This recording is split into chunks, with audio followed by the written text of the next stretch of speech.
Um,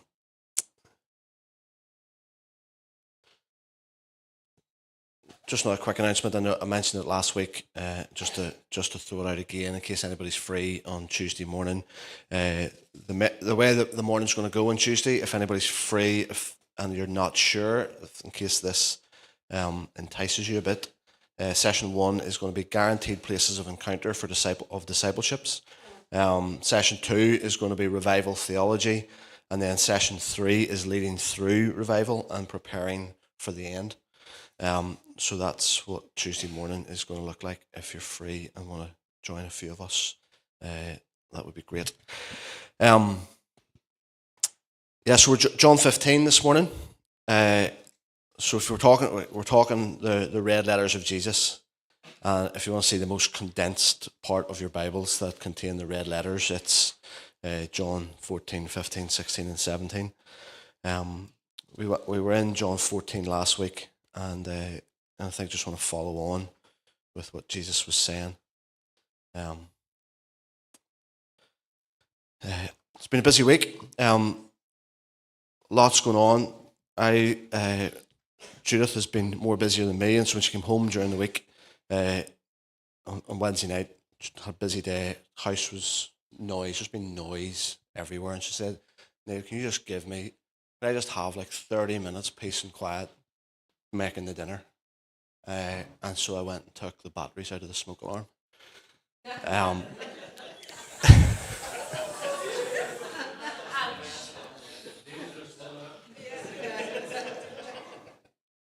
Flip me.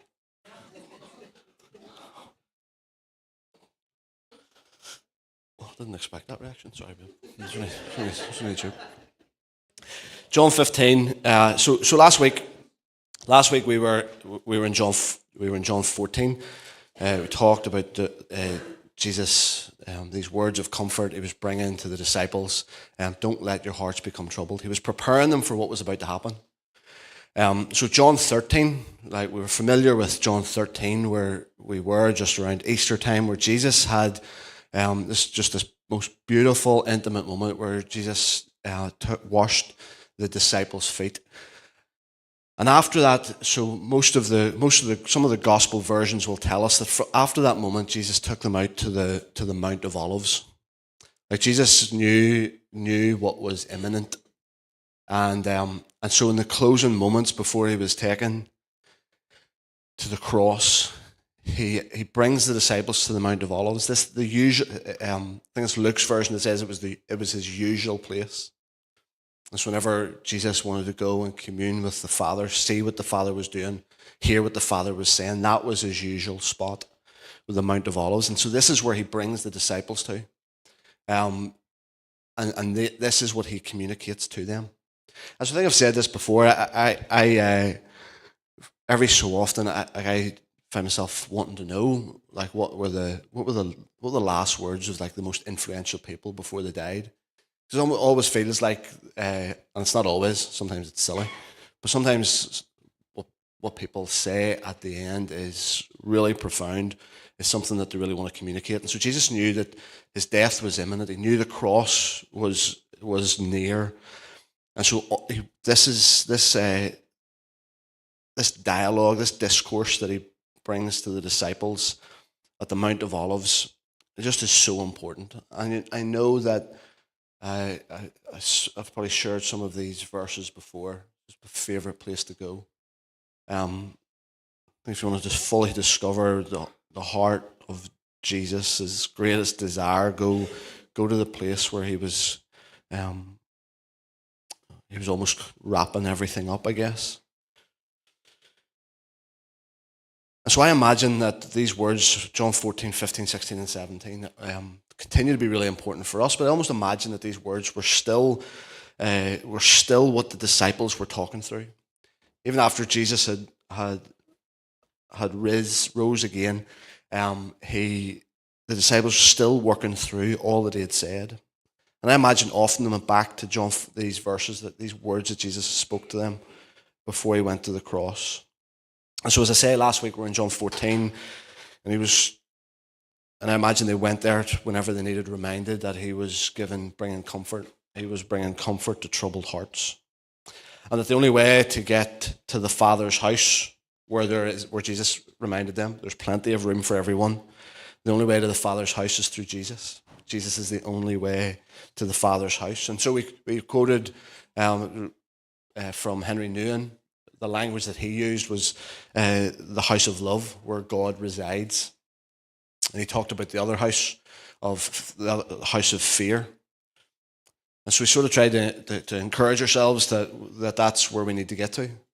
We need to move from that place of fear, that place of hate, that place of violence, the house of fear, as Henry Nouwen called it, to the house of love, where God resides. The only way that we can get there's only one way to get to that place, and it's Jesus, who is the way and the truth and the life.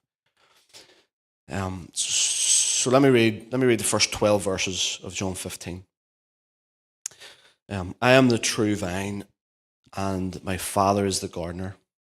He cuts off every branch in me that bears no fruit, and while every branch that does bear fruit, he prunes so that it will be even more fruitful. You're already clean because of the word I have spoken to you. Remain in me, and I will remain in you. No branch can bear fruit by itself. It must remain in the vine. Neither can you bear fruit unless you remain in me. I am the vine, you are the branches. If a man remains in me and I in him, he will bear much fruit. Apart from me, you can do nothing.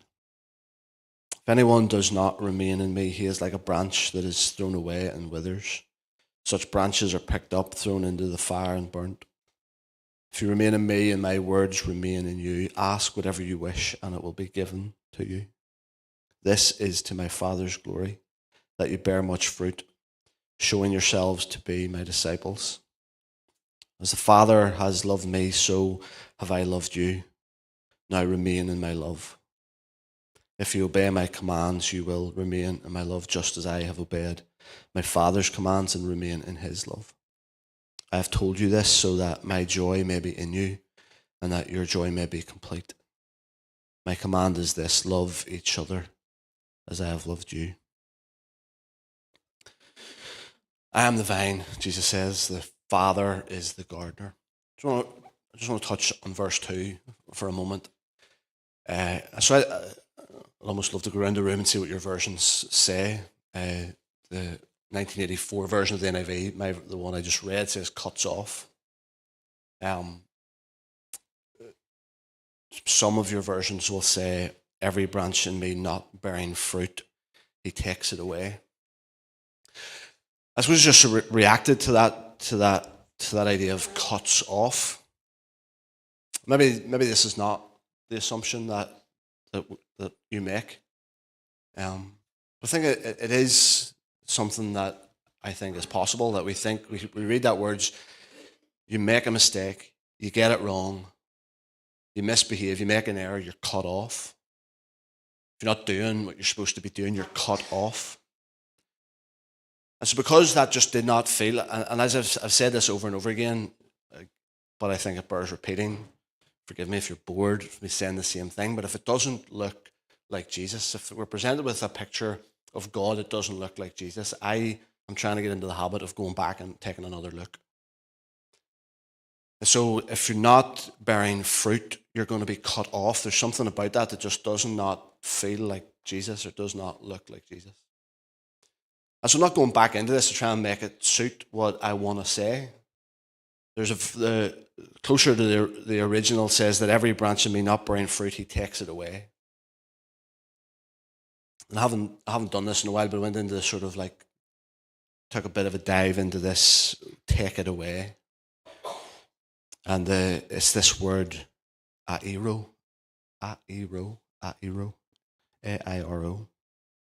And that word actually means, no matter where you look at it through the New Testament, it means to raise up or to lift. And so what's fascinating, I think, about this is that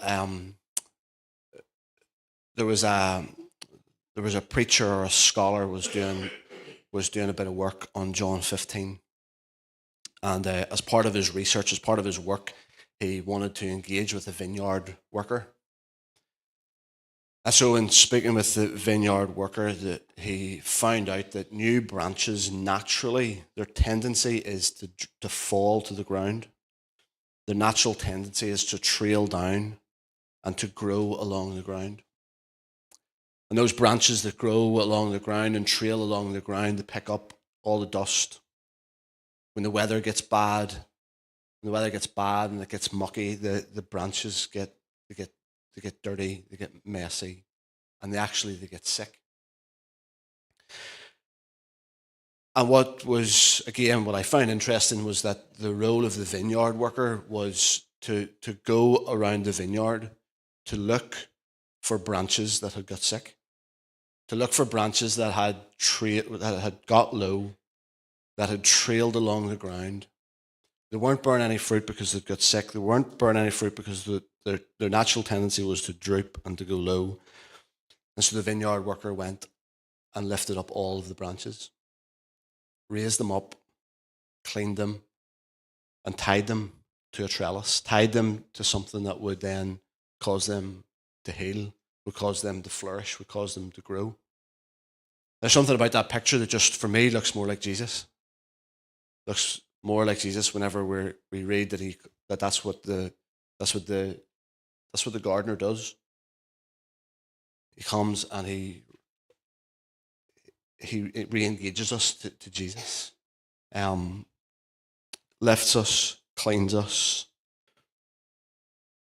does whatever it takes to cause us to bear fruit. We have reading that idea of cutting off, I just don't think it's right, and it's completely transformed how I just read those first few verses. That what the Father does is he raises up anything that's not bearing fruit. He comes along and he cleans it, he raises it up and entwines it round the vine.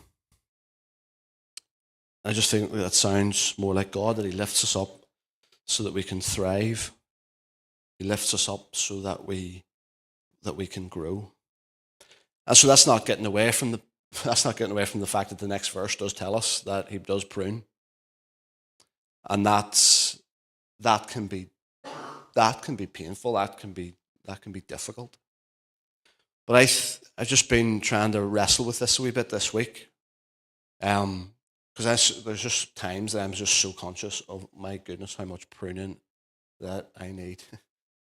And but as I've been reflecting on this, I've just been sitting on this week, just recognize how purposeful the Father is in pruning. There is real purpose in pruning. And so he takes away all the stuff that doesn't need to be there. Takes away all the stuff that doesn't need to be there. And so that's my question to you, as I've been asking myself, really provoked by some of this. Like, what is distracting you? What are the things, even today, even sitting in this room, it's inevitable. It's inevitable. I've done it already this morning. There's things that are going on that just, like, you can't help but be distracted by. Can't help but just naturally take your attention at times. And so I think it would be really helpful as we consider what it would be like to allow the Father to prune rather than resist. I think again, our natural tendency maybe would be to resist the pruning because it's hard to resist it because it's going to be too painful. But I'd love you to ask that question today. I'd love maybe even have the nerve to ask your spouse. I'm saying that because, like, there's probably, after this morning, I'm probably going to have a lot of stuff that I'm going to be told that I need to prune. Get rid of those jokes for a start. That will probably be one thing you need to prune, get rid of. It's distracting, it's annoying, leave it alone. But what are the things that are distracting? Be bold enough to, if you can, to have those conversations with friends or family. What do you think is restricting growth? What do you think is restricting growth? And so I am up for being vulnerable, but like there's some stuff that, like, I feel like that question again has provoked some stuff that I'd encourage you to try to do as well. What do you think is restricting growth? And so the only response to this idea of being lifted up, the only response to this idea of being pruned, And it feels like if you were to do one of those, like the Mentimeters, whatever it is, if you were like to put up the word that dominates this passage that we've read, there would be some words that would be like what in and you and fruit. Well, fruit's pretty dominant, but remain is there. There 11 or 12 times. Just the dominant theme in this verse. And so the only response to what I'm talking about is to abide. It's to remain. And so whenever again, as I try to go back to what was happening in this moment, Jesus had gathered the disciples before he was going to go to the cross. All of this, I think, just seems to carry, everything that Jesus said carries real weight, carries real significance. But there's something about this being his last words. It just feels like it carries that bit more. It's what he wants them to hear. It's what he has a pains for them to hear. You need to hear this. And it almost touches a wee bit on what we reflected on last week. Because the invitation to the Father's house is for everyone, but it's not just an invitation to come and visit once a week. And so don't think I'm equating that with like church attendance. I'm not saying like I'm trying to make any sort of thing around making sure you're at church once a week. This is more about our prayer life as much as anything. Being a visitor won't help. The invitation, the call, what we need more than anything is to reside, to make home. Make home is the invitation. In reality, it's the only option. Well, it's not the only option, sorry, because you still have two options. It's the only healthy option. It's the only option that's going to promote growth. It's the only option that's going to provide health and life. And we just need to be reminded of it. Like, as long as I've been trying to follow Jesus, as long as I've been reading the scriptures, as long as I've been trying to develop all of the practices and disciplines, I still need to be reminded to abide. I still need to be reminded to pray. I still need to be reminded all of these things because there's still something in me that just doesn't do it naturally. I find all other things to abide in. I find all other places to make home. And they're not always good and they're not always healthy. But my natural seems to be, and maybe you're looking at me thinking, what on earth are you doing preaching to us if like you're finding other places to abide? But that's what I do. There are other places to abide. There are other things to abide in. And that it just comes so frustrating because that at times seems to be my natural tendency. And so again, what does hinder this idea of abiding, remaining? What is it that hinders? And the challenge for that is that it's going to be different for us all.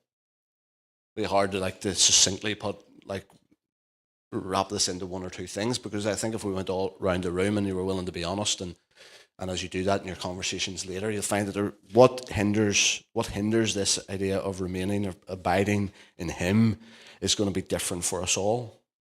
I suppose there's a couple of things that we could think about. Is that maybe it's actually you just don't feel good enough to abide. Maybe you're one of those branches connected to the vine, but you've just got so used to drooping low. You've got so used to just trailing along the ground. You just got so used to picking up all of the dirt and all of the pain that it's got to the place you just don't feel that you're good enough to abide. And I know that there's other things and there's other addictions and other habits, but there's just something about that just really grieves me. That there's some of us that maybe just our branch just remains low, it trails the ground, just don't feel good enough to abide.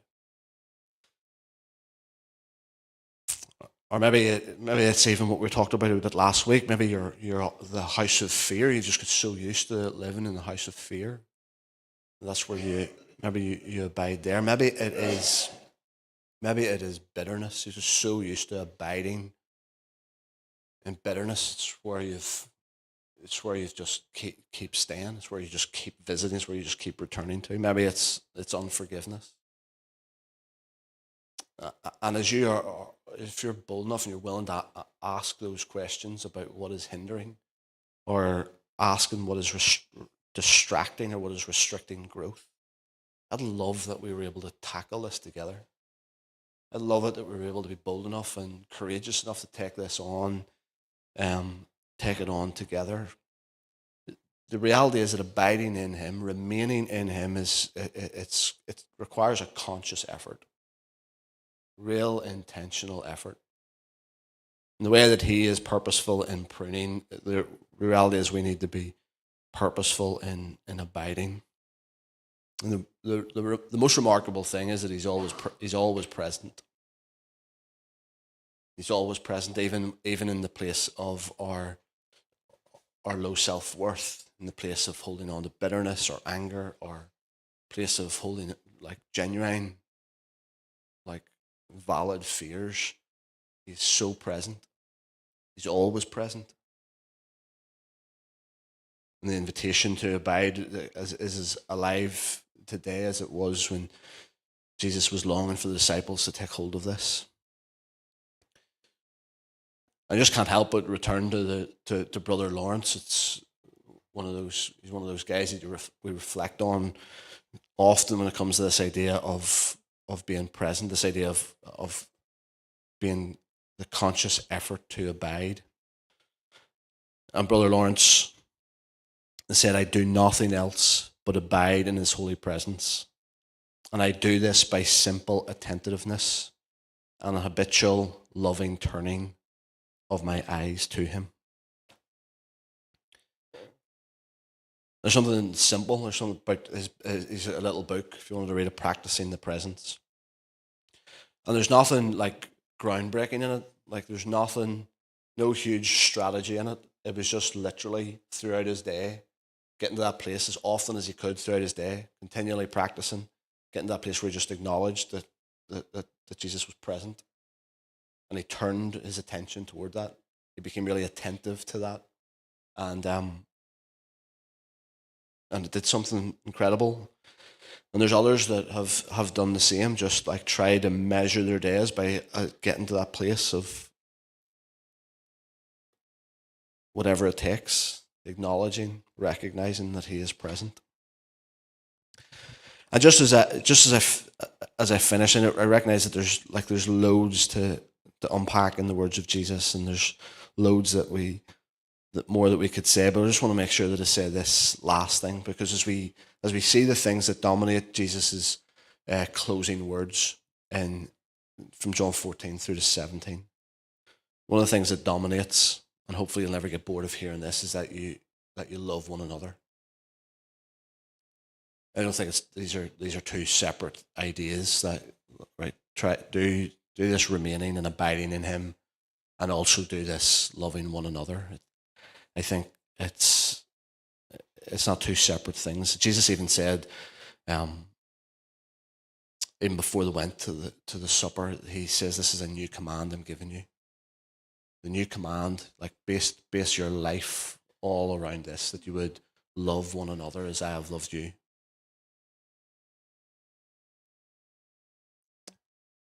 And again, when I think back to some of the thoughts of the vineyard worker who was helping this author write his book, write his commentary around John 15, one of the things that he pointed out is that the branches, it can be hard to tell where one branch stops and another starts. Hard to tell where one branch stops and another starts. And I love that idea. Talked about just the intertwining of all of the branches. And I just am so convinced that is the heart. It's the heart of the Father. And it is what Jesus was, again, longing to communicate to the disciples, longing to communicate to us. The heart of the Father, and we see through the words of Jesus here, is that we would flourish and grow together. The branches are so intertwined that you don't know where one stops and where the other starts. And the reality is that none of us can do it alone. None of us can do it alone. And the other thing is, although I'm standing here at the front and the guys are going to come and lead us in worship, and they'll be, I suppose, seemingly in the central place, there is no branch has a central place. Not one branch has a central place. It's all flowing, all the branches intertwined, flowing from the one vine. And I just think that becomes so important, because then the challenge, the call to us all, is those that make up this family and those that are part of this church community and even beyond, that we would do all that we can to abide there in the vine, where there's no one central place, where there is, where we're all intertwined, and we do all that we can to help each other abide there. And some of that will be tricky, some maybe painful conversations as we allow the pruning to take place. But I just felt really strongly this week that is what he's longing for us to do. And so I know the temptation is, let's just move on to the next sermon, to the next part of the week, and we can't avoid that. We're going to do that. But I'm grateful that the guys they have another song prepared, and I just would love that in the last few moments we have of silence before the kids come back into the room, before we make our way for lunch, that you'd be willing just to ask some of those questions. And if you're up for it, some people will be at the back if you want prayer. But at least at home, just commit yourself to some maybe robust conversation around this, because know this, he's not for cutting you off. He's not for cutting you off. He's for finding ways that will attach you to the vine, to make you fruitful and to cause your thriving and your growth. That's what he's after. But he knows that it's going to take us all doing it together. So, Father, as we finish our time together, as we gather once more just to worship, God, will you once again make your presence known? God, we know that you're here. God, we trust, we believe that when you said that you would be present, that we trust that. So, God, just for these remaining moments, will we be so attentive to that, and we allow you to do whatever it is that you need to do to make us more and more like Jesus, the true vine, the perfect vine. Father, thank you that as the gardener you come to heal and to cleanse, to make whole. And we thank you for that. In Jesus' name, amen.